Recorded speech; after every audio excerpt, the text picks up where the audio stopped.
Sorry, I call the Attorney General and the member for Vaucluse.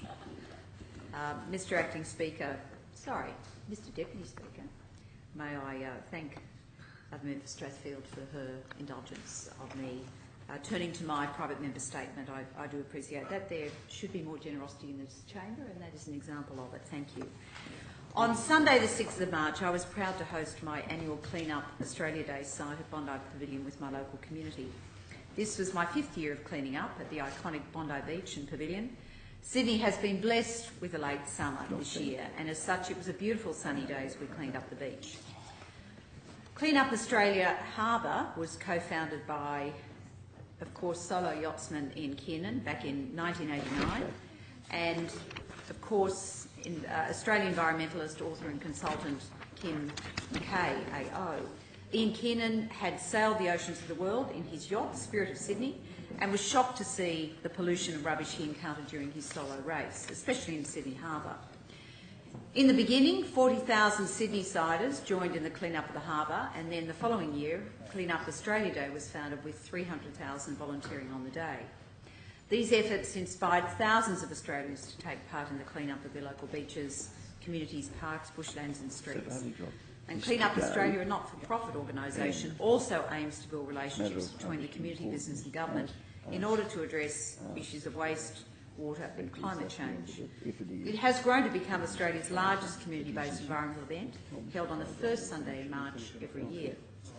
Since the national event started, Australians have donated more than 31.2 million hours taking to their streets, bushlands, parks, waterways on Clean Up Australia Day, removing an estimated 331,000 ute loads of rubbish from 160,000 sites across the country. During our efforts on the morning of Clean Up Australia Day, we collected hundreds of cigarette butts, paper, cans, plastic bottles, bottle tops, plastic cups, coffee cups, bamboo, even a coat stand and a huge piece of scaffolding. The total weight of the rubbish we collected this year was 150 kilograms. And since the first Clean Up Australia Day in 1990, I would say cigarette butts have consistently been one of the most common items found by myself and other volunteers. We collected this year in total 10 bags of rubbish. This year, I was joined again by over 30 enthusiastic students from the University of Technology, Sydney, accompanied by Megan Elliott and Laura Martin as part of their Communities Connections program, which offers students local volunteering. Those opportunities are offered up when Australian and international students want to work together in a local community and connect with a genuine local community event. And as part of that group, there were students from all over the world who came to join me on that day, from Tanzania, from China, from India and from Germany. And it was a great pleasure to host them on my local beach, Bondi Beach.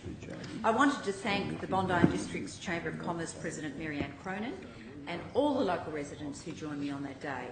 There were Waverley College students, Cameron Walker, Callum Stewart and Jason Flynn, who also joined me, along with local restaurant at Bondi Beach, Bondi Bucket List Restaurant, General Manager Jordan Burrows and other staff.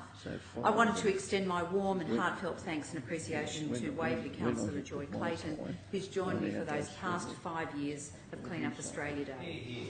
Councillor Clayton organises for the collection of rubbish we gather each year, and her warm efforts in helping organise everybody to do a good job are much appreciated by me.